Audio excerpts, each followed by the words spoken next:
வணக்கம். நாலடியார் பாடல் எண் 347. இப்போ நம்ம ஒரு செருப்பு தங்கத்தில் செய்கிறோன்னு வச்சுக்கோங்க. அந்த செருப்பு இந்த பசும் பொன்னில் செஞ்சு அந்த பசும் பொன்னில் உயர்ந்த ரத்தினங்கள் மணிகளை எல்லாம் அதில் பதித்து செய்தாலும் அந்த செருப்பு தலையில் வச்சுக்க முடியுமோ? முடியாது. காலில் தான் மாட்டிக்கணும். அதுபோல் இந்த கீழ் மக்கள் மிக்க செல்வத்தை அடைந்தாலும் அவங்க தாழ்ந்த நிலையில் இருக்கத்தக்கவரே அன்றி, ஏன் அவன் செயல் அப்படி இருக்கும், அந்த தாழ்ந்த செயல்களையே செய்வான், அதனால் அவன் உயர்ந்த நிலையில் இருக்கத்தக்கவர் ஆகார் என்பது இந்த பாடலில் சொல்லப்பட்டிருக்கும் கருத்து. இப்போ பாடலை பார்ப்போம்.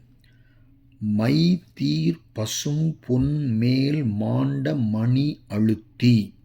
மைனா குற்றம், மை தீர்னா குற்றம் தீர்ந்த, பசும் பொன்மேல் பசிய பொன்னின் மேல், மாண்ட மணி அழுத்தி மாட்சிமைப்பட்ட இரத்தினங்களை பதித்து, செய்தது எனினும் ஒருவனால் செய்யப்பட்டது என்றாலும் தன் காட்கே ஆகுமாம். எது? செருப்பு. செருப்பு தன் காட்கே ஆகுமா என்றால் அவனுடைய காலுக்கே பயன்படுவதாகும். அதைப்போல கீழ்மக்கள். இப்போ அடுத்தது கீழ்மக்களை பற்றி சொல்கிறாங்க. எய்திய செல்வத்தராயினும். எய்திய செல்வம்னா அவர்களிடம் சேர்ந்த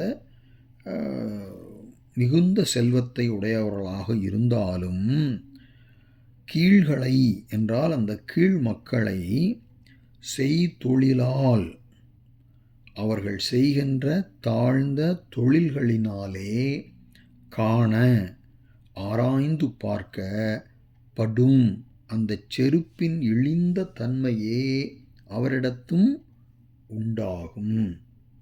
இதுதான் அந்த பாடலினுடைய பொருள். அதாவது கீழ்மக்கள்னா என்ன? கீழ்மை குணம் உள்ளவர்கள். அவர்கள் செல்வம் உடையவர்களாக இருந்தாலும் இழிவான காரியங்களையே செய்வர். அக்காரியங்களை பார்க்கும்போது அவருக்கு சிறிதேனும் நன்மதிப்பு ஏற்பட மாட்டாது. ஆதலின் கீழ்களை அவர்கள் செய்தொழிலால் ஆராய்ந்து பார்க்க அந்த செருப்பினது இழிந்த தன்மையே அவரிடத்தும் உண்டாகும் என்றார் முனிவர். இது எடுத்துக்காட்டு ஓமையணி. உபமானத்தில் இழிவே கூறப்பட்டிருத்தலின் உபமேயத்திலும் கடைசியில் முடியுதில்ல, அதாவது கீழ்களை செய்தொழிலால் காணப்படும் அப்படின்னு இந்த படும் என்பதோடு இந்த செருப்பினது இழிந்த தன்மை என்பது கூட்டி முடிக்கணும். செருப்பினது இழிந்த தன்மையே அவர்களுடைய செய்தொழிலால் காணப்படும் என்பது பொருள்.